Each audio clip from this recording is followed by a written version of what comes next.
எத்தனையோ நிகழ்ச்சிகளில் உங்களோட பேசியிருக்கேன்.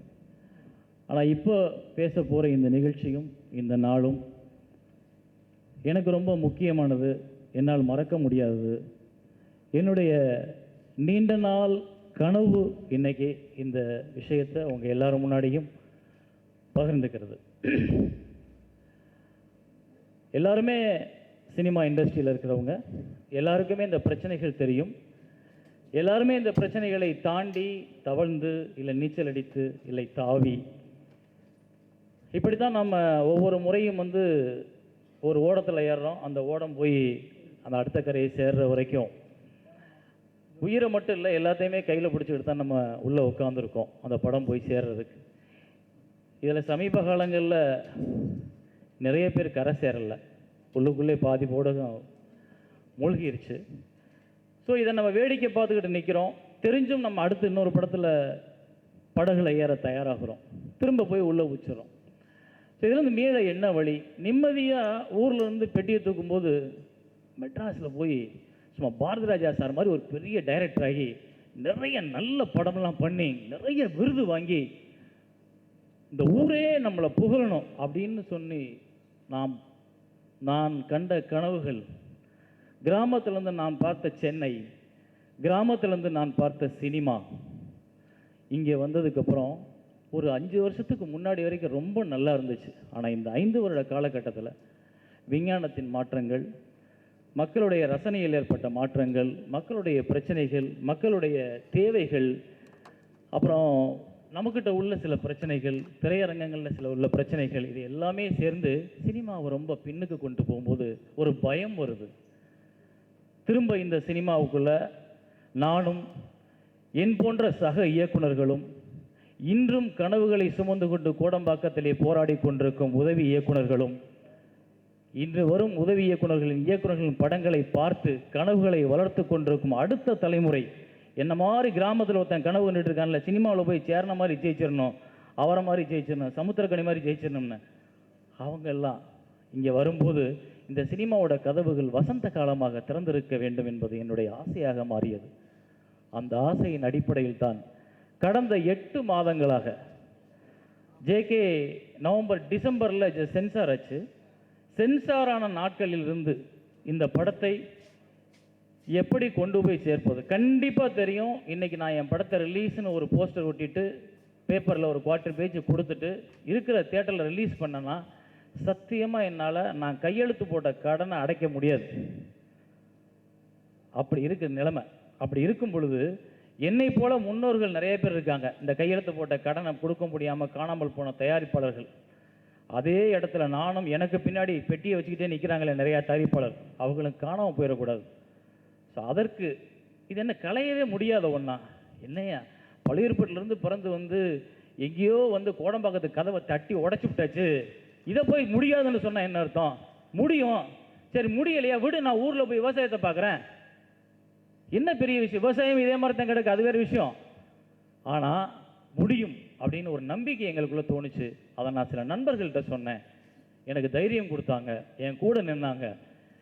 கடந்த 8 மாதங்களாக நாங்கள் அதை தொடர்ந்து ஆராய்ச்சி பண்ணோம், தேடினோம், அலசினோம். பிரச்சனைகளை ஒவ்வொரு இடத்துலையும் ஒவ்வொரு பக்கமும் போய் நாங்கள் அலசி ஆராய்ந்ததில் எங்களுக்கு நிறைய உண்மைகள் தெரிஞ்சது, சாத்தியப்படும்னு தெரிஞ்சது. ஏன்னா மக்கள் தயாராக இருக்காங்க. நீங்கள் எப்படி வேணாலும் கொடுங்க சார், நீங்கள் கொடுத்தீங்கன்னா நாங்கள் காசை கொடுத்து பார்க்க போகிறோம், நீங்கள் கொடுக்கலன்றனால நாங்கள் திருட்டுத்தனமாக பார்க்குறோம், எங்களை கோளாறு சொல்லுவீங்க சாமி, உங்களை மாதிரி நாங்களும் முன்னேறணும், எங்களுக்கும் பொண்டாட்டி பிள்ளைங்க இருக்குது, அவங்களெல்லாம் காப்பாற்றினா நாங்கள் 24 hours உழைச்சா தான் சாமி சரியாக இருக்குது. மாதம் 24 படம் பார்க்குற அளவுக்குலாம் எனக்கு வசதி இல்லைப்பா, ஒரு படம் பார்க்கலாம், 20 படத்தை ரிலீஸ் பண்ணுறீங்க, எப்படிப்பா நான் போய் பார்க்குறது? வேறு வழி இல்லை, பிள்ளைங்க அண்ணத்துது டிவிடியை வாங்கி வந்து கொடுத்து பார்த்தா அப்படின்னு கொடுத்துட்றேன்றாங்க. இதில் அவங்களுக்கு மேலே குறை இருக்கிறதா எனக்கு தெரியலை. அப்போது என்ன பண்ணலாம் அப்படின்னு யோசிச்சதோட விளைவுகள், அப்புறம் நம்மளோட இண்டஸ்ட்ரியில், நம்மளோட சினிமாவுக்குள்ளே நமக்கு தெரியாத தெரிந்த நிறைய விஷயங்கள் மூடி மறைக்கப்பட்டு உள்ளுக்குள்ளேயே ஒரு ஆமை உள்ளுக்குள்ளே போந்த மாதிரி உட்காந்துருக்கு. ஸோ அதை களைய ஒரு விஷயம் கண்டுபிடிக்கணும்னு தோணுச்சு. அதைத்தான் நான் இன்றைக்கி உங்கள் முன்னாடி ப்ரெசென்ட் பண்ணுறதுக்காக அத்தனை பேரையும் நான் கூப்பிட்ருக்கேன். என்னுடைய வருகையை ஏற்று, என்னுடைய வருகையை மதித்து இந்த விழாவின் முக்கியத்துவம் உணர்ந்து வந்திருந்த அனைவருக்கும் என்னுடைய தலைதார்ந்த நன்றி, சந்தோஷம், மகிழ்ச்சி. இப்போ நாங்கள் இந்த கம்பெனி ஆரம்பிக்கும் போது எங்களுக்கு ஏற்பட்ட பிரச்சனைகள் என்ன அப்படின்றத நான் உங்கள் முன்னாடி கொஞ்சம் சொல்கிறேன். கொஞ்சம் ஒரு 20 நிமிஷம் கொஞ்சம் கேட்டிங்கன்னா உங்களுக்கே அது ஏன் இந்த சேரன் என்ன பண்ணுறாரு இவர், ஐயோ அவர் என்னங்க படத்தை பேசாமல் இருக்க மாட்டாரா, ஏதாவது ஒன்று குட்டிகளில் பண்ணிட்டு இருக்காரு அப்படின்லாம் நம்ம கேட்குறோம்ல. அதுக்கு இந்த ஆள் கொஞ்சம் யோசிச்சிருக்காண்டா, சரியாக தாண்டா பண்ணியிருக்காங்க அப்படின்னு ஏதோ ஒரு ஆன்சர் கிடைக்கும்ல, அதுக்காக அந்த விளக்கம். பிபிடி. தமிழ் சினிமாவின் இன்றைய நிலை. தயாரிப்பை விட விளம்பரத்திற்கு அதிகம் செலவழிக்கும் அவலம். 80 கோடி ரூபா 100 கோடி ரூபாயில் இருக்க ரஜினி சார் படத்துக்கும் ஆகிற செலவு ஒன்று தான். 1 கோடி ரூபாயில் பண்ணுற ஒரு சாதாரண திரைப்படத்துக்கு ஏற்படுத்துகிற விளம்பர செலவும் ஒன்று தான். இது ஏன், இது எப்படி நியாயமாகும்? விளம்பரத்தை அந்த அளவுக்கு செலவு பண்ணனா இந்த சின்ன படத்தையும் அந்த அளவுக்கு விலை கொடுத்து வாங்கிட்டு போங்க, முடியாது இல்லையா? திரைப்படங்கள் அதிக ரசிகர்களை சென்றடைய முடியாமல், திரையரங்குகளில் அதிக நாட்கள் ஓட முடியாமல், வாரம் 4 படங்களுக்கு மேல் வெளியாகும் நெருக்கடி, திரைப்படத்தின் பல்வேறு உரிமைகளை சொற்ப விலைக்கு விற்று தற்காத்து கொள்ள தள்ளப்படுதல், சேட்டலைட் ரைட்ஸ், புதிய தொழில்நுட்பங்களையும் ரசிகர்களின் மாறி வரும் தேவையையும் ஏற்றுக்கொள்ள தெரியாத முடியாத நிலை. தமிழ் சினிமா 2013-14 வெளியான படங்கள்லேருந்து ஒரு பார்வை. சென்சாரான படங்கள் 298, வெளியான படங்கள் அதில் 143 தான். மிச்ச படங்கள் இன்னும் வெளியாகவே முடியலை. இதில் லாபம் ஈட்டிய படங்கள், அதாவது 143 படம் வெளியாச்சு இல்லையா, அதில் 12 படம் மட்டும்தான் போட்ட முதலீட தயாரிப்பாளருக்கு திரும்ப கிடச்சிருக்கு. மிச்ச எல்லா படங்களும் காணாமல் போச்சு, நஷ்டமாயிருச்சு. தயாரிப்பாளர்களோட நிலை கவலைக்கிடமாச்சு. முடிந்த நிலையில் வெளிவராமல் இன்னும் 2013 சென்சார் பண்ணி இன்னும் வெளிவராமல் இருக்க படம் 155. கடந்த வருடம் அறிமுகமான புதிய இயக்குநர்கள் 102 பேர். இதில் மீண்டும் படம் இயக்க வாய்ப்பு கிடைத்த இயக்குநர்கள் கொஸ்டின் மார்க்கில் இருக்கு. கடந்த வருடம் வெளியாகிய படங்களில் புதிய தயாரிப்பாளர்கள் புதுசாக பெட்டி எடுத்துக்கிட்டு வந்தவங்க 118 பேர். இதில் மீண்டும் படம் தயாரிக்க முன் வந்தவர்கள் போய் பேட்டோம்னா கொஸ்டின் மார்க்கில் இருக்கு. நெக்ஸ்ட், திரையரங்கங்களில் கூட்டம் குறைய காரணங்கள். காலமாற்றம், கலாச்சார மாற்றத்தினால் மக்களின் நேரமின்மை, அதிகப்படியான பொழுதுபோக்கு அம்சங்களும் அதை காணும் வழிகளும் நிறைய வந்துருச்சு. பல தியேட்டர்களில் சுத்தம், சுகாதாரமின்மை போன்றவற்றினால் தியேட்டர்களை புறக்கணிக்கும் நிலை. இது ரொம்ப அப்பட்டமான உண்மை. நான் ஆட்டோகிராஃப் படம் பண்ணும் பொழுது நான் ஒரு இதே மாதிரிலாம் சில விஷயம் பண்ணுவோம்ல, அப்படி பண்ணேன். இந்த படத்தை நீங்கள் எப்படி திருட்டு டிவியில் பார்க்காதீங்கன்னா பார்க்காம இருக்க போகிறதில்ல. அதனால் தயவு செஞ்சு யாராவது திருட்டு டிவியில் பார்த்தீங்கன்னா அந்த பணத்தை எனக்கு அனுப்பிச்சி வச்சுருங்க. நான் ஒரு அட்ரஸை போட்டு விளம்பரம் கொடுத்துட்டேன். கிட்டத்தட்ட ஒரு 10 நாளைக்கு அப்புறம் எனக்கு வந்த கவர்களின் எண்ணிக்கையை நீங்கள் பார்த்தீங்கன்னா பிரமிச்சு போயிடுவீங்க. கிட்டத்தட்ட 72,000 ரூபா எனக்கு வெறும் கவரில் வந்தது. 50, 100, 150, 200. மக்கள் நேர்மையானவர்கள், சொல் பிச்சு கேட்பான்னு எனக்கு அப்போ தான் தோணுச்சு. அதில் ஒரு டாக்டர் மதுரையிலேருந்து எழுதியிருந்தாங்க, ஃபேமிலி சேரன், அருமையான படம், உங்கள் படத்தை நான் தியேட்டரில் தான் போய் பார்க்கணும், உண்மை.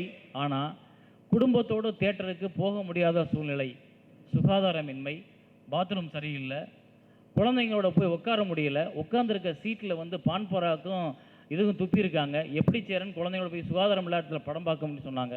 அன்றைக்கி ஆரம்பித்தது இன்றைக்கி அதிகமாகிருக்கு. அதுதான் உண்மை. குடும்பத்துடன் குழுவுடன் தியேட்டருக்கு போகும் பழக்க மாற்றம், அதில் உள்ள அசௌகரியங்கள், இது வந்து என்னென்னா இப்போ என்டர்டெயின்மெண்ட்டுக்கு நிறைய வழி வந்துருச்சு. முதல்ல வந்து சினிமாவை தியேட்டரில் மட்டும்தான் போகணும். சிந்தாமணி தியேட்டரில் போய் க்யூவில் நின்று போலீஸில் அடி வாங்கி திரிசூலம் பார்த்தவன் தான் நான். ஆனால் இன்றைக்கி போலீஸையும் தேட்டர் பக்கம் காணும், அடியையும் தேட்டர் பக்கம் காணும், ஆளுகளையும் தேட்டர் பக்கம் காணும். So that is the problem. Next, திரையரங்கங்களில் கூட்டம் குறைய இன்னும் காரணங்கள். நவீன திரையரங்குகள் குழு வசதி என்ற பெயரில் அதிக டிக்கெட் விலை, அதைவிட தின்பண்டங்களின் விலை அதிகம் என்பதால் ஒரு படத்தை பார்க்கும் பட்ஜெட் எகிரும் நிலை. நிஜமாங்க, சரணோபவனும் முனியாண்டி விலாசம் உள்ளே ஓப்பன் பண்ணல, அவ்வளோதான். மிச்சம் எல்லாம் சீட்டுக்கு வந்துடுது. எனக்கெல்லாம் பயங்கர கோவம் வருது. யாராவது குறுக்க நடந்தாங்கன்னா அவ்வளவு கோவம் ஒரு படம் பார்க்க போகும்போது. ஏன்னா மென்னுக்கிட்டே படம் பார்க்குறாங்க, அது எப்படிங்க பார்க்க முடியும்? நான்லாம் கண்ணு அசைக்காமல் படம் பார்த்தவன். ஆனால் இப்போ எல்லோரும் சாதாரணமாக சாப்பிட்டுக்கிட்டே படம் பார்க்குற மாதிரி கொண்டாந்து திணிக்கிறாங்க எல்லாத்தையும். கறிக்குழம்பு வாடை மட்டும்தான் தியேட்டருக்குள்ளே அடிக்கலை. பெரும்பாலும் இன்று திரையரங்கங்கள் கேன்டீன் வியாபாரத்திற்காகவே நடத்தப்படும் உண்மை. இதை மறுக்க முடியாது. நிறைய இடங்களில் இதுதான் பிரச்சனை. திரையரங்கம் சென்று வாரம் 4 படங்கள் பார்த்தே ஆக வேண்டும் என்ற கட்டாயம் மக்களுக்கு இல்லை. நீங்கள் ரிலீஸ் பண்ணுங்க, நாங்கள் ஏன் வாரம் 4 படம் பார்க்கணும்? அதை இங்கே சொல்லி நாங்கள் ஏவியில் சொன்னோம். நெக்ஸ்ட், தமிழ் சினிமா ஆனால் ஒரு ஆண்டுக்கு எவ்வளவு நம்ம வருமானம் வருதுன்னு கேட்டிங்கன்னா 1000 கோடிக்கு மேலே நமக்கு வருமானம் வருது. ஆனால் இந்த பைரசிகளால் தயாரிப்பாளர்கள் இழக்கும் தொகை கிட்டத்தட்ட 350 கோடி. பைரசிகளை தடுப்பதால் ஒரு 500 கோடி ரூபாய் வருவாய் அதிகமாக வாய்ப்பு இருக்குது. அதை நம்மளால் பண்ண முடியலை. ஆக நாம் ஒவ்வொரு வருடமும் இந்த 500 கோடி ரூபாயை இழந்து கொண்டிருக்கிறோம் அப்படின்றது உண்மை. நெக்ஸ்ட், திருட்டு டிவிடி பைரசி. இது எப்படி வருது, எங்கேருந்து வருது? நான் இல்லை, நீ இல்லை, பூதம் இல்லை, பூச்சாண்டி இல்லைன்னா என்ன மாய மந்திர சக்தியா? ஒரு டிவிடி ரோல் வந்து வீட்டுக்கு விட்டு விழுந்துட்டு போயிருந்தா என்ன? நம்மளை மாதிரி ஆள் தான், நம்ம சகோதரன் தான். வேறு வழி இல்லை, அவங்களுக்கு பிழைக்க பொழப்பு இல்லை, வேலையில்லா திண்டாட்டம். இது ஒரு தொழிலாக மாறிச்சு. இதை எடுத்தாங்க, வீட்டுக்கு வீடு கொடுத்தாங்க. இன்றைக்கி நம்மளோட அவங்க பணக்காரங்களாக இருக்காங்க, சந்தோஷப்படுவோம். தமிழ்நாடு முழுவதும் புதுச்சேரி, சென்னை, மதுரை, திருச்சி, கோவை உள்ளிட்ட இடங்களில் திருட்டு டிவிடிகள் உற்பத்தியாகி சுமார் 18,000 கடைகள் மூலமும் 8,000 விற்பனையாளர்கள் மூலமும் தினந்தோறும் நேரடியாக வீடுகள் தோறும், நடைபாதையிலும், ரயில் நிலையங்களிலும் விற்பனை செய்யப்படுகிறது. இதில் ஒன்று சேர்க்க விட்டுட்டாங்க, தியேட்டர் முன்னாலும் விற்கப்படுகிறது. எஃப்எம்எஸ்ஸிற்காக ஒரு வாரத்திற்கு முன்பே கொடுக்கப்படும் திரைப்படங்களின் ஹார்ட் டிஸ்க் மூலமாக வெளியாகும் பைரசியையும் தடை செய்ய முடியாத நிலை. பைரசி மார்க்கெட்டின் விற்பனை நிலவரம். பெரிய நடிகர்களின் திரைப்படங்கள், அதாவது ரஜினி சாரில் ஆரம்பித்து விஜய் சார் வரைக்கும், ஒருத்தர் நாங்கள் போன வாட்டி ஒரு 3 இந்த ஆராய்ச்சியில் வந்து ஒவ்வொருத்தராக நாங்கள் பார்த்தோம். அதில் நாங்கள் திருட்டு டிவிடி விற்கிறவங்க, இந்த பர்மா பஜார் வியாபாரிகள், இவங்களெல்லாம் கூட கூப்பிட்டு பேசணும். எப்பா நீங்கள் வாரிடுங்க, நாங்கள் தர்றோம், நீங்கள் வாங்கிக்கிறங்க. ஒரு டிவிடிக்கு 10 ரூபா கிடைக்குது, அவ்வளோதான்டா, போதும். 4 படம் வந்துச்சுன்னா நீ மாதம் 50,000 சம்பாதிக்க போகிறேன். நல்லடா, நாங்கள் செத்து போகிறோம்டா அப்படின்னு. இன்னும் நீங்கள் நாங்கள் மாதம் 2 லட்ச ரூபா 3 லட்ச ரூபா சம்பாதிக்கிறோம், நீங்கள் 50 ரூபா எடுத்துக்க சொல்லுவீங்க. அடம் கொய்யா, எப்படா 20 லட்சம் 2 லட்சம் 3 லட்சம் சம்பாதிக்கிறீங்கன்னா? அவன் சொல்கிறான், அவங்க நாங்கள் அஜித் படம் ரிலீஸ் ஆச்சு ஆரம்பம் ஒரு 70 லட்சம் போட்டோம். இந்த விஜய் படம் ஜில்லா வந்து ஒரு 75 போச்சு. ஏன்னா அதுக்கு மொதல் படம்லாம் 80 போச்சு, இப்போ கொஞ்சம் குறைஞ்சி போச்சு. அவன் ஆதங்கம். 75 போட்டோம், அதுக்கு அடுத்து எல்லா படம். சரி, இப்படி சொல்லி என் படம்லாம் விற்றா உங்கள் இதில் ஒரு 35 லட்சம் போச்சா சாதாரணமாக? அடே அதெல்லாம் ஏன் காசுடா அப்படின்னா, சரிங்க என்ன பண்ணுறது விடுங்க, நீங்கள் தான் நிறையா சம்பாதிக்கிறீங்களே சினிமாவில். நான் எங்கேயாச்சும் சம்பாதிச்சு வீடு வீடு இல்லைன்னு உனக்கு அப்படியே தெரியுன்னு சொல்லிட்டேன். பைரசி மார்க்கெட்டின் விற்பனை நிலவரம் இப்படி இருக்குது. இதர திரைப்படங்கள், அதாவது புதிய முகங்களை வச்சு எடுத்தாலே நம்ம நஷ்டம்னு சொல்கிறோம். ஆனால் நிஜமாக புது முகங்கள் எடுத்து நிறையா ஷோ வந்து ஃபஸ்ட்டு ஷோவே கேன்சல் ஆயிடுது தியேட்டரில். போஸ்ட் ஓட்டின காசு வேஸ்ட்டாக போயிடுது, கியூபு காசு வேஸ்ட்டாக போயிடுது. ஆனால் அந்த திரைப்படத்தை கூட அவங்க 20 லட்சம் டிவிடி விற்கிறாங்க. அந்த 20 லட்சம் டிவிடியை ஒரு டிவிடிக்கு வெறும் 10 ரூபா கணக்கு பண்ணுங்கள், 2 கோடி ரூபாய். இந்த 2 கோடி ரூபாய் ஒரு தயாரிப்பாளரோட சொத்து. அது இருந்துச்சுன்னா அவர் அடுத்த படம் எடுத்துருவார். ஸோ இதுதான் பிரச்சனை. நெக்ஸ்ட், ஸோ விளம்பரங்களுக்கு மட்டும் செய்யக்கூடிய செலவுகள் நம்ம கிட்டத்தட்ட வந்து 1.5லேருந்து 3 crores வரைக்கும் விளம்பர செலவுனே பண்ணுறோம். கொடுத்த டிவிலேயே கொடுக்குறோம், பார்க்காத சேனலை கூட நம்ம விட்டு வைக்கிறது இல்லை. ஒட்டுறோம், போஸ்டர் ஒட்டுறோம், மறுநாளே காலையில் ஒட்டிட்டு போயிடுறோம். விளம்பரத்தை கொடுக்குறோம், பேப்பரில் மறுநாள் கழித்து போட்டுறோம். இப்படி நம்ம பண்ணுற எந்த விளம்பர செலவுகளும் நிரந்தரமே இல்லை. ஆனால் 3 கோடி ரூபா செலவழிக்கிறோம் நம்ம. இது எவ்வளோ பெரிய தந்திரம், சம்பாதிப்பவர்கள் உருவாக்கிய தந்திரம். அதுக்குள்ளே நிறைய சூழ்ச்சி இருக்குது. அது எல்லாத்தையும் நான் பேச முடியாது, மன்னிக்கணும். நெக்ஸ்ட், இவ்வளவு செலவுகள், இவ்வளவு பிரச்சனைகள், இவ்வளவு இருக்குது. இந்த இவ்வளவு இருக்கிற இந்த இடத்துல நம்ம என்ன பண்ணலாம்? இவ்வளவு பிரச்சனைகளை மீறி ஒரு திரைப்படத்தை கொண்டு போய் சேர்த்துட முடியுமா அப்படின்னு நாங்கள் கேட்டோம்.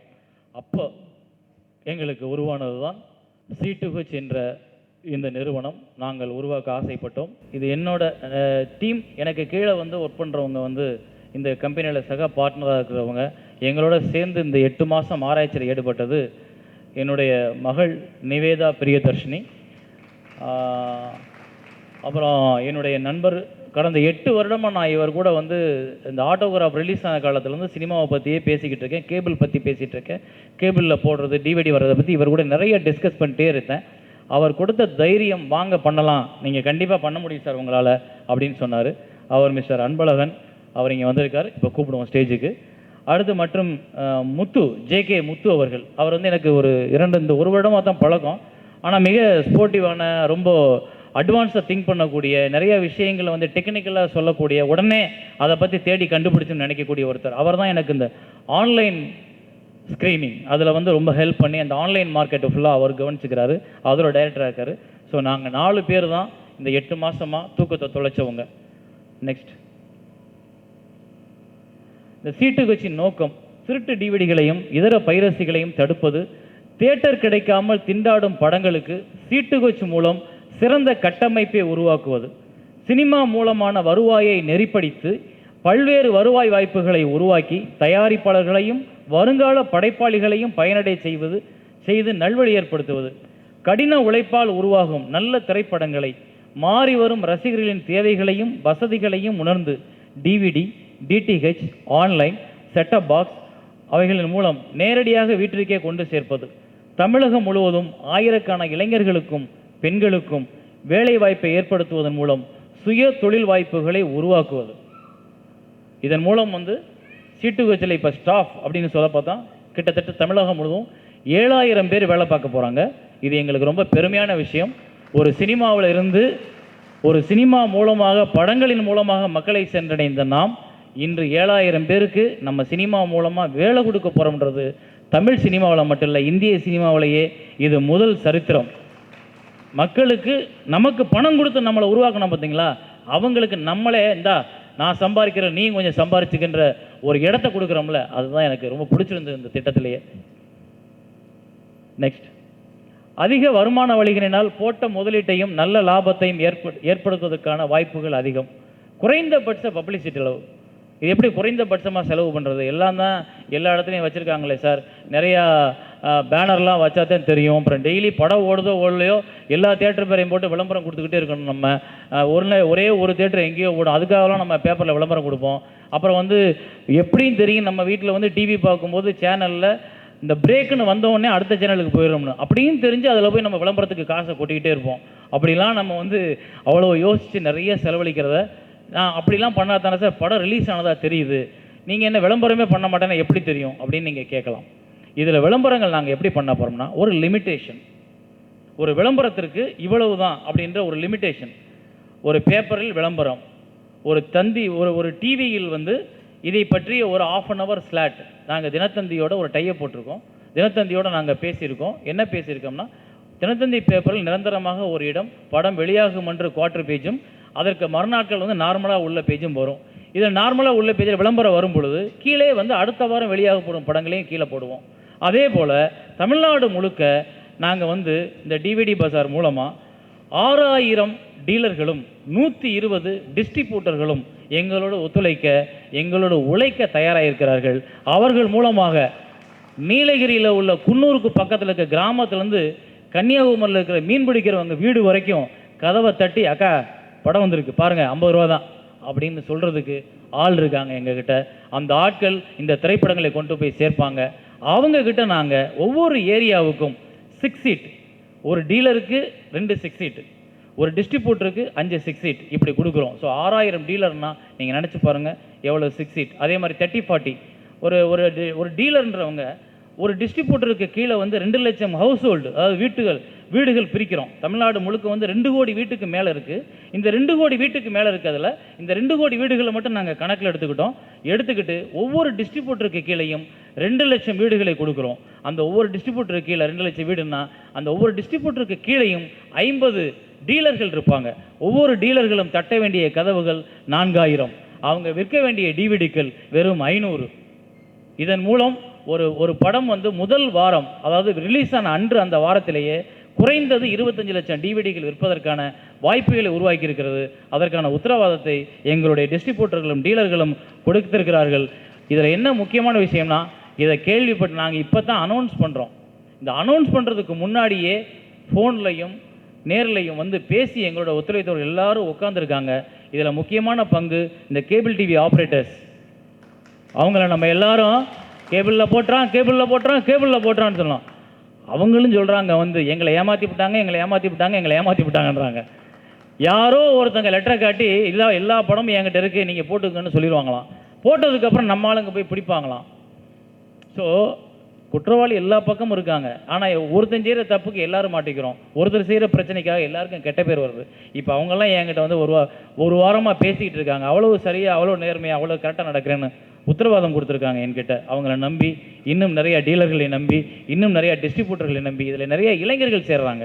படிச்சுட்டு வேலைவாய்ப்பு இல்லாமல் இருக்க எத்தனை இளைஞர்களும் இதுக்குள்ளே வர்றாங்க. ஸோ அவங்க மூலமாக விளம்பரங்கள் போகும்.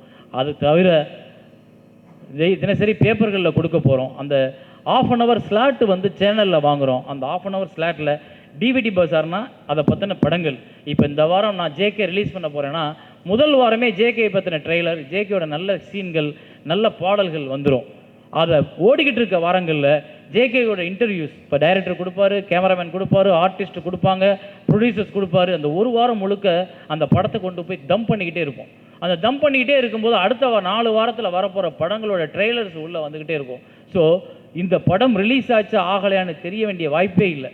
அதே போல் இந்த இந்த இந்த இந்த விஷயத்தில் டிவிடி நான் ரிலீஸ் பண்ணுறேன்னு எல்லாரும் என்கிட்ட கேட்குற ஒரே கேள்வி, அப்போ திரையரங்கத்தில் வராதா? எப்படி தியேட்டருக்காரங்க விட்டுருவாங்க? தியேட்டருக்காரங்க விட மாட்டேன், கமலஹாசன் நடந்த மாதிரி உனக்கு ஆக போதியா, உனக்கு என்ன பைத்தியமா? அது என்னோட நண்பர்கள். நீ ஏன்டா அப்படி லூசு மாதிரி இருக்க அப்படிலாம் என்னை கேட்குறாங்க. அப்போ நான் சொன்னேன், இது முதல்ல புரிஞ்சுக்குங்க, இது திரையரங்கத்திற்கு எதிரானதே அல்ல. இன்னைக்கு மட்டும் என்ன திரையரங்கத்தில் இருக்கும்போது டிவிடிலாம் வராமையா இருக்குது? எல்லாம் மூளைக்கு மூளை சந்துக்கு சந்து விற்கிறாங்க. இதை ஒழுங்குபடுத்துகிறோம். திரையரங்கத்திற்கு வருமானம் வரணும், எங்களுக்கும் வருமானம் வரணும். பெரிய படங்கள் இருக்குது, பெரிய படங்கள் வெளியாகுது, போட்டுக்குங்க நீங்கள் திரையரங்கத்தில். ஒரு வாரம் கழித்து ரைட்ஸ் கொடுங்க, நாங்கள் விற்கிறோம். ஆனால் அந்த ஒரு வாரமும் திருட்டு டிவிடி வராமல் பார்க்க வேண்டிய பொறுப்பு எங்களுது, நாங்கள் பார்க்குறோம். ஏன்னா எங்கள் ஆளுங்க ஒவ்வொரு 4000 வீட்டுக்கும் போலீஸ் மாதிரி நிற்பாங்க. அத்தனை பேத்துக்கும் ரைட்ஸ் கொடுத்துருக்கு, சட்டப்படி நடவடிக்கை எடுக்கவும் ஒவ்வொரு ஏரியாவிலையும் சட்ட வல்லுநர்கள், ராஜா செந்தூரபாண்டி என்ற நண்பர் மிகப்பெரிய அமைப்பை எங்களுக்காக உருவாக்கி கொடுத்துருக்காரு. ஒவ்வொரு ஊர்லேயும் எங்களுக்கான சட்ட வழக்கறிஞர்கள் இருக்காங்க. எந்த படம் டிவிடியில் வந்தாலும் திருட்டுத்தனமாக விற்றாலும் உடனடியாக மக்களோ இல்லை எங்கள் ஆட்களோ பிடிச்சு கொடுத்தாங்கன்னா அதற்கு கம்பெனி இன்வெஸ்ட் பண்ணி அந்த கேஸை நடத்தும். ஸோ இவ்வளோ பாதுகாப்பு வச்சுருக்கோம். அப்படின்றப்ப தேட்டருக்காரங்க என்ன பண்ணுங்க, அஜித் படம், விஜய் படம், பெரிய படம், கமல் படம், ரஜினி படம்லாம் வருது, நீங்கள் போடுங்க, நீங்கள் சம்பாதிங்க. ஏன்னா அதில் பெரிய பட்ஜெட், நீங்கள் சம்பாதிச்சா தான் அவங்களுக்கு கிடைக்கும். அப்போது அதை முடிச்சுட்டு 10 நாள் கழிச்சு எங்களுக்கு கொடுங்க, நாங்கள் விற்கிறோம். எப்படியா இருந்தாலும் ஒவ்வொரு டிவிடியோட உழைப்பும், ஒவ்வொரு டிவிடியோட காசும், ஒவ்வொரு தயாரிப்பாளர்களின் உழைப்பு, வியர்வை, அது வியர்வை வந்து எங்கள் வீட்டுக்கு வந்து சேரணுமே ஒழிய களவாடப்படக்கூடாது. அதுக்கு நாங்கள் தயார். அதே நேரத்தில் தேட்டருக்காரங்க சின்ன படங்கள் போடுறீங்க, உங்களுக்கே தெரியும், மிடில் கிளாஸ் படங்கள், அந்த படமெல்லாம் ஒரு 30 டிக்கெட்டு வர்றதே பெரிய விஷயமா இருக்குது. ஆனால் அந்த படம் வெளியில் ஓடுது. அப்போ அந்த நேரத்தில் ரிலீஸ் ஆன அன்றே அந்த படத்தை வெளியிட நாங்கள் முயற்சிப்போம், நாங்கள் எடுத்துக்குவோம். அப்போ எங்களுக்கு 2 வருமானம் கிடைக்கும். உங்கள்கிட்ட வர 30 பேர் ஓகே, இந்த பக்கம் 300 பேர் டிவிடி வாங்கினாலும் அவனும் ஓகே, 2 வருமானம் எங்களுக்கு வரும். ஸோ இதில் எங்கே இருந்து இது திரையரங்கத்துக்கு எதிராக இருக்குன்னு எனக்கு புரியலை. ஆனால் சும்மா கிளப்பி விட்டாங்க, ஐயோ இது எதிரி முடியாது, நம்ம முயற்சியே பண்ணுறதில்ல, அதனால அது முடியல. இப்போ இது நடக்கும், இது முடியும். உலகமெங்கும் ஒரே நேரத்தில் படம் வெளிவரவும் அதிகபட்ச மக்களை நேரடியாக சென்றடையவும் வாய்ப்பு. இது எப்படி உலகம் முடிக்கும்னா, நீங்கள் என்ன மறுபடிக்கும் தமிழ்நாட்டை விட்டுட்டீங்க, டிவிடி விற்கிறேன்றீங்க, உலகம் பூரா போகிறேன்றீங்கன்னா, இப்போ ஏவி பார்த்தீங்கல்ல, எல்லாமே நம்ம ஊரில் எடுத்தது தான், இங்கே மெட்ராஸ்லையும் கோயம்புத்தூர்லையும் இதுலையும். ஆனால் அவங்க எல்லாம் பாருங்கள், எல்லா நெட்லையும் டவுன்லோட் பண்ணி பார்க்குற வசதி வந்துருச்சு. உலகம் முழுக்க அதை பார்க்குறான். யாரா பண்ணுறாங்கன்னு பார்த்தா, நம்ம இவ்வளோ நாளாக நினச்சிக்கிட்டு இருந்தோம் உலகம் முழுக்க கன்னடாவில் இலங்கை தமிழர் தான் போட்டு விட்றாங்க, கன்னடாவில் இலங்கை தமிழர் தான் போட்டு விட்றாங்கன்னு ஒரு கம்ப்ளைண்ட் இருந்துக்கிட்டே இருந்துச்சு. எனக்கு பயங்கர கோபம் வந்துச்சு. அதாவது ஏற்கனவே கலங்கப்பட்டு போய் கிடக்கிற ஜனம் இதை திரும்ப ஒரு கலங்கத்தை தூக்கி எங்கள் மேலே வைக்கிறாங்களான்ட்டு நான் ஃபோன் பண்ணி அங்கே உள்ள அமைப்பில் உள்ளவங்கள்ட்ட பேசினேன். ரொம்ப அவமானமாக இருக்குது அப்படின்றப்ப அதில் ஒரு நண்பர் இதில் சின்சியராக உட்காந்து உள்ளே போய் கண்டுபிடிச்சி இதை கோயம்புத்தூர்லேயும் பொள்ளாச்சியிலையும் தாம்பரத்தில் இருக்கவங்க தான் சாஃப்ட்வேரில் போட்டு வேறு பேரில் உலகம் பூரா அனுப்புகிறான். ஆனால் தேவையில்லாமல் இலங்கை தமிழர்கள் போடுறாங்கன்னு ஒரு கெட்ட பேர். ஸோ அதையும் தடுக்க முடியுமா? முடியும். எப்படி பண்ணலாம் அப்படின்னு ஒரு விஷயம். அதை நாங்கள் ஆராய்ந்து ஆன்லைனில் படத்தை ரிலீஸ் பண்ணுறதுக்கு உலகம் முழுக்க இருக்க தமிழர்கள் அத்தனை பேரும் வெறும் 150 ரூபா, 100 ரூபாய், 200 ரூபாய், அதாவது அந்தந்த நாட்டிற்கு தகுந்த ரூபாய் அதை கட்டி அவங்க படம் பார்க்கலாம். இதில் யாரோ ஒரு 10 பேர் எங்கேயோ திருட்டுத்தனமாக பார்ப்பாங்க, அது நம்ம தடுக்க முடியாது. திருடனாய் பார்த்து திருந்தாவிட்டால் திருட்டை ஒழிக்க முடியாதுன்னு பட்டுக்கோட்டையாரோட வரிகள் வந்து எத்தனையோ வருஷத்துக்கு முன்னாடி சொல்லிட்டு போயிட்டாங்க. ஸோ அதனால் அதை முடியாது. ஆனால் மேக்ஸிமம் இதில் வந்து டவுன்லோட் பண்ண முடியாது. இந்த படத்தை வந்து ஒரு பெரிய ஸ்க்ரீனை வச்சு சினிமாவை ஓட விட்டு காப்பி பண்ணால் ஒழிய வேறு ஒன்றும் பண்ண முடியாது. அதற்கான அமைப்பை, அதற்கான விஷயத்தை எங்களோட முத்து சாரோட கம்பெனி கமலம் குரூப் ஆஃப் கம்பெனிஸில் வேலை பார்க்குற டெக்னீஷியன்ஸ் அத்தனை பேரும் உருவாக்கி கொடுத்துருக்காங்க. அது இப்போ நீங்கள் ஆன்லைனில் போனீங்கன்னா அதை பார்க்கலாம். அந்த படம் ஆகஸ்ட் 14ஆம் தேதியிலேருந்து அந்த ஆன்லைன் செயல்பட ஆரம்பிக்குது. இப்போவே நாங்கள் ரிஜிஸ்ட்ரேஷன் பண்ண ஆரம்பிச்சிட்டோம். நமது முதலீட்டையும் உழைப்பையும் சுரண்டி மற்றவர்கள் சம்பாதிக்க அனைத்து வழிகள் மூலம் நாமே சம்பாதிக்கும் வாய்ப்பு. நம் படமும் அதன் பல்வேறு உரிமங்களும் நம் வாழ்நாள் முழுவதும் நமக்கே சொந்தமாக இருந்து அதன் மூலம் வருவாய் கிடைக்க வாய்ப்பு. அதுதான் ரொம்ப முக்கியமான பாயிண்ட். ஏன்னா இன்றைக்கி ப்ராப்பர்ட்டிஸ்லேருந்து எது விற்றாலும் அவனுக்கு ஏதோ ஒரு ப்ராப்பர்ட்டி கடைசி காலம் வரைக்கும் இருக்கும். நம்ம வேலை பார்த்ததுக்கு பென்ஷனாவது வரும் நிறைய அரசு அதிகாரிகளுக்கு. எங்கள் அம்மாலாம் டீச்சராக இருந்து ரிட்டையர் ஆகிட்டாங்க. இன்றைக்கி நான் பணம் அனுப்பாட்டியும் அவங்க பென்ஷனை வாங்கி சாப்பிட்டுட்டு இருக்காங்க சில மாதங்களில். அப்போது எல்லாத்துக்கும் கிடைக்குது. இந்த சினிமா எடுத்தவங்க, இந்த சினிமாவில் டைரக்டராக இருந்தவனுக்கு மட்டும் ஒரு படம் ஊற்றிக்கிச்சுன்னு வச்சுங்களேன், அடுத்த வேலை சாப்பாட்டுக்கு இல்லை அடுத்த வேலை மாத வாடகைக்கு, அடுத்த மாதம் வாடகைக்கு யார்கிட்டயாவது வீட்டு வாசலில் போய் நிற்கிற நிலைமை தான் இருக்குது. ஏன்னா என்கிட்ட நான் எடுத்த பாரதி கண்ணம்மாவுக்கோ, பொற்காலத்துக்கோ, இல்லை வெற்றி கொடிகட்டுக்கோ, பாண்டவர் பூமிக்கோ, தேசிய கீதத்துக்கோ, ஆட்டோகிராஃபுக்கோ, தவமாய தவமருந்துக்கோ எந்த ரைட்ஸ் என்கிட்ட இல்லை. எல்லாத்தையும் அன்னைக்கே நஷ்டத்துக்கும் கஷ்டத்துக்கும், ஏன்னா காசை கொடுத்த உடனே கையெழுத்தை போட்டு வித்தாச்சு. ஆனால் இன்றைக்கி அந்த ப்ராப்பர்ட்டிஸ் என்கிட்ட இருந்தால் நான் பல கோடிக்கு அதிபதி. இது நிறையா எங்கள் தயாரிப்பாளர் உட்காந்துருக்காங்க, அமைதியாக உட்காந்துருக்காங்க. அத்தனை பேத்துக்கும் தெரியும் எவ்வளவு ரைட்ஸை வந்து சும்மா கொடுத்துட்டோம் அப்படின்னு. எக்ஸாம்பிள் ஒரே ஒரு படம், இந்த உட்காந்துருக்காரு அருண்குமார், பாண்டவர் பூமி. நாங்கள் அந்த படத்தை எடுத்தது வெறும் 3 கோடி ரூபா, சேட்டலைட் ரைட்ஸ் விற்றது வெறும் 25 லட்சம் ரூபா. ஆனால் இன்றைக்கி அந்த படம் 200 முறை அந்த டிவியில் ஒளிபரப்பப்படுது. ஒரு முறை வெறும் 5 லட்சம் ரூபா கிடைச்சா 200 முறையில் கணக்கு போட்டு போடுங்க, 10 கோடி ரூபாய். ஆனால் அந்த படத்தை எடுத்த அருணுக்கு ஒரு பைசா கிடைக்காது, எனக்கு ஒரு பைசா கிடைக்காது, மீடியா ட்ரீம்ஸை காணோம். இதெல்லாம் அவலம். இந்த திட்டங்கள் மூலமாக டிவிடியை நீங்கள் விற்றுறீங்க, கேபிளில் நீங்கள் படத்தை போடலாம், சேட்டலைட்டில் படத்தை போடலாம், ஆன்லைனில் படத்தை போடலாம், செட்டப் பாக்ஸஸ் அண்டு டிடிஹெச் அது மிச்சம் இருக்குது. இதில் எல்லாம் நீங்கள் படம் போட்டால் கூட ரைட்ஸ் உங்கள்கிட்ட இருக்கும். திடீர்னு நாளைக்கு ஒரு ரைட்ஸ் வரும். கூலிங் கிளாஸ் ஒன்று வந்திருக்கு சார், இதில் ஒரு கூலிங் கிளாஸ் வந்து ஸ்க்ரீன் இருக்குது, ஒரு சின்ன குண்டூசி ஒன்று இருக்குது சார், அதை உள்ளே சொல்லிட்டீங்கன்னா படம் தெரியும், ஃப்ளைட்டில் 3 மணி நேரம் ட்ராவல் பண்ணுவோம் படம் பார்க்கலாம்னு. அந்த குண்டூசி ரைட்ஸை நம்ம கொடுக்கலாம் நாளைக்கு. ஏன்னா என்கிட்ட ரைட்ஸ் இருந்தால், இல்லாட்டி நம்ம என்ன பண்ணுவோம், நம்மளும் ஒரு கண்ணாடி வாங்கி போட்டுவிட்டு குண்டூசி மாட்டி படம் நல்லா இருக்குது அப்படின்ட்டு போவோம். ஸோ நம்மளோட ரைட்ஸை நாமளே தக்க வைத்து கொண்டால் நம்ம பிள்ளைங்க இன்னைக்கெல்லாம் ஒரு சின்ன எக்ஸாம்பிள் பாருங்கள். பாடலாசிரியர்களும் இசையமைப்பாளர்களும் தகுந்த வகையில் ஒரு அமைப்பை உருவாக்கி அவங்களுக்கு உங்களோட பாடல்களுக்கு எத்தனை வாட்டி போட்டாலும் ரைட்ஸ் வருது. ஆனால் தயாரிப்பாளர்களோட பாட்டையும் தயாரிப்பாளர்களோட அந்த காட்சிகளையும் எத்தனையோ முறை போடுறாங்க, ஒரு வாட்டி கூட பணம் வந்ததில்லை. ஸோ இதெல்லாம் தான் கஷ்டம், வகுத்தறிச்சல். நெக்ஸ்ட், ஸோ திரையரங்கம் தவிர சினிமாவிற்கு கிடைக்கும் வருமானங்கள் இதெல்லாம் நான் பாதி சொல்லிட்டேன். கேபிள், டிஜிட்டல், செட்டப் பாக்ஸ் அது ரொம்ப முக்கியமானது. செட்டப் பாக்ஸ் அப்படின்றது வந்து இந்த டிஜிட்டல் கேபிள்ஸ் அதன் மூலமாக இது பண்ணுறது. டிடிஹெச்ன்றது சேட்டலைட் மூலமாக டைரக்ட் டு ஹோம் டிஷ் வச்சு போடுறது. ஸோ இதில் வந்து இந்த செட்டப் பாக்ஸ்ன்ற இந்த டிஜிட்டல் கேபிள் மூலமாக தமிழ்நாடு மட்டும் இல்லாமல் தமிழகத்தில் உள்ள பிற மாநிலங்கள், இந்தியாவில் உள்ள பிற மாநிலங்களிலும் நிறைய தமிழர்கள் இருக்காங்க. நிறைய தமிழர்கள் வந்து இந்த படங்களை பார்க்குறாங்க. நம்ம இது வரைக்கும் பாம்பேயில் அந்தேரியில் இருக்க ஒரே ஒரு தேட்டரில் படம் போடுவோம், நார்த் இந்தியான்னா பெரிய படம், அப்படி இல்லாட்டி டெல்லியில் போடுவோம். ஆனால் அந்த பாம்பேலையும் டெல்லியிலையும் இருக்கிற நிறைய தமிழர்கள் வந்து இன்றைக்கி டிவி மூலமாக படம் பார்க்குறாங்க. ஸோ அவங்களுக்கான வியாபாரம். அதே மாதிரி கேரளா, கர்நாடகா அண்டு ஹைதராபாத் இங்கே இருக்க தமிழர்கள் அத்தனை பேரையும், வைசாக்கில் இருக்கிறவங்க, பூனேயில் இருக்கிறவங்க எல்லாருக்கிட்டையும் இந்த செட்டப் பாக்ஸ் என்ற அமைப்பு மூலமாக எங்களுடைய கம்பெனி திரைப்படத்தை கொண்டு போய் சேர்க்கும். எங்களை நாங்கள் இந்த கொள்கை இந்த விஷயத்தில் நாங்கள் முதல் ஸ்டெப் எடுத்து வச்சப்போ முதல்ல எனக்கு எல்லோரும் சொல்லுவாங்க சேரனுக்கும் கேரளாவுக்கும் ரொம்ப ராசி அப்படின்னு. ஆனால் நிஜமாகவே ஆஷியநெட்டில் தான் எனக்கு ஒத்துக்கிட்டாங்க. மிஸ்டர் சங்கர் நாராயணன் சார் வந்திருக்காரு, அவர் நம்ம ஊருக்காரு. இந்த திட்டத்தை முதல்ல ஆரம்பித்து இது நல்ல திட்டம் சேரன் சூப்பராக வரும் பண்ணுங்கன்னு சொன்ன மிஸ்டர் சங்கர் நாராயணன் சார், வணக்கம் சார். ரொம்ப சந்தோஷம் நீங்கள் வந்தது அங்கேருந்து அவ்வளோ தூரத்தில் வந்து. ஸோ அதே மாதிரி டிடிஹெச்சில் நாங்கள் வந்து நிறைய கம்பெனிகள் இருக்குது. டாடா ஸ்கை இருக்குது, வீடியோகான் இருக்குது, ஏர்டெல் இருக்குது, டிஷ் இருக்குது, எத்தனையோ கம்பெனிகள் இருக்குது. நாங்கள் டிஷ் டிவியோடவும் ஏர்டெலோடவும் ஒரு அக்ரிமெண்ட் போட்டிருக்கோம். அவங்க இந்த படத்தை இந்தியா முழுக்க எல்லா இடங்களையும் கொண்டு போய் சேர்க்க இந்தியா ஒவ்வொரு படத்தையும் நாங்கள் அவங்ககிட்ட என்ன சொல்லியிருக்கோம்னா, வாரம் ஒரு படம் நாங்கள் கொடுத்துக்கிட்டே இருக்கோம், நீங்கள் போட்டுக்கிட்டே இருங்க. ஓடுற படம், ஓடாத படம், சின்ன படம், பெரிய படம் இல்லை, ஆனால் நல்ல படம், அது உண்மை. அதில் எந்த காம்ப்ரமைஸும் கிடையாது. ஏன்னா என்னை நம்பி தான் என் மக்கள் வந்து சேரன் ஒரு கம்பெனி ஆரம்பிச்சிருக்கான் வாங்குவாங்க. அவனுக்கு போய் நான் தப்பான படத்தையோ உருப்படாத படத்தையோ காமிச்சிட மாட்டேன். நல்ல படத்தை மட்டும்தான் காமிப்பேன். அது வந்து 50 ரூபாய் தான் விலை. ஆனால் அந்த நல்ல படம்னா அதுக்காக என்ன சார் இந்த தவமாயத்தம் அந்த மாதிரியே கொஞ்சம் அழுகாட்சி படமாக இருக்குமா அப்படின்லாம் கேட்க வேணாம். நல்ல படம்ன்றது நல்ல கமர்ஷியல், நல்ல காமெடி, நல்ல த்ரில்லர், நல்ல சிந்தனை உள்ள டைரக்டர்ஸோட படங்கள். அப்புறம் ஒரு சில படங்கள் இருக்குது, அந்த டைரக்டர் ரொம்ப டிஃப்ரெண்ட்டாக எடுத்துவிட்டார் அப்படின்னு.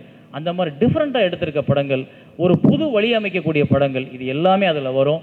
எல்லா இயக்குனர்களுக்கும் அதில் வாய்ப்பு இருக்குது. நெக்ஸ்ட் நெக்ஸ்ட் சொல்லியாச்சு. நெக்ஸ்ட் நெக்ஸ்ட் இதில் ஆன்லைன் இந்த வெப்சைட்டோட ஸ்க்ரீனிங் இருக்குது உங்களுக்கு. இங்கே நீங்கள் அதை பார்க்கலாம். இது நீங்கள் இப்போ போய் பார்த்தீங்கன்னா அதில் வந்து ரிஜிஸ்ட்ரேஷன் ஃபார்ம் இருக்கும். அதை மட்டும் நீங்கள் ஃபில்அப் பண்ணிங்கன்னா அந்த எங்களுடைய படம் என்றைக்கு நாங்கள் வெளியிடுறோமோ அன்னைக்கு அந்த ரிஜிஸ்ட்ரேஷன் ஃபார்மில் இருக்க நம்பர் மூலமாக உங்களுக்கு செய்திகள் வரும். நீங்கள் அன்னைக்கு அந்த படத்தை பார்க்கறதுக்கான வாய்ப்புகள் இருக்குது. அந்த ஸ்க்ரீன் இருக்கா Ashwin? Yes, this is the home page. நாங்கள் இதில் வந்து ஒரு இது உருவாக்கியிருக்கோம். இதன் மூலமாக நீங்கள் வந்து உள்ளே போய் படம் வாங்கி நீங்கள் வந்து அந்த ஒரு முறை பணம் கட்டினீங்கன்னா 3 முறை பார்க்கலாம் ஒரு நாளைக்கு. அப்படியே டவுன்லோடாகி இருக்கும். 3 முறை பார்த்துட்டா 3ஆம் முறை காலியாகிடும். ஒரு நாளுக்குள்ளே நீங்கள் 3 முறை பார்க்கலாம். ஸோ இதுக்கு எல்லா படங்களும் இதில் வெளியிடுறதுக்கு கொண்டு வரோம். இதில் நாங்கள் வந்து இந்த திட்டத்தை சொல்லி, இந்த திட்டத்தை நாங்கள் வந்து முதல்ல அனௌன்ஸ் பண்ணி நாங்கள் வந்து தயாரிப்பாளர்கிட்ட சில பேர்கிட்ட பேச ஆரம்பித்தேன். நிஜமாகவே சொல்கிறேன், சந்தோஷமாக இருக்குது. நிறைய தயாரிப்பாளர்கள் வந்து பாசிட்டிவாக தட்டி கொடுத்து, பண்ணுங்க சேரன், பண்ண முடியும், நம்மளால் பண்ணுங்கள், நம்ம பண்ணணும், கண்டிப்பாக பண்ணுங்க அப்படின்னு சொன்னாங்க. அதில் ஒரு முக்கியமான தயாரிப்பாளர், நான் என்னோட 3 படத்தை தர்றேன், கண்டினியூவாக தர்றேன், அடுத்து வர எல்லா படங்களையும் தர்றேன், நம்ம கண்டிப்பாக செய்யணும், நம்ம பொருளை இன்னொருத்தன் திருடக்கூடாதுன்னு சொன்னார். அது ஜே சதீஷ்குமார் சார், JSK. எல்லாருமே நல்ல பெரிய கைத்தட்டலாம். YouTube viewers, subscribe to Red Bricks.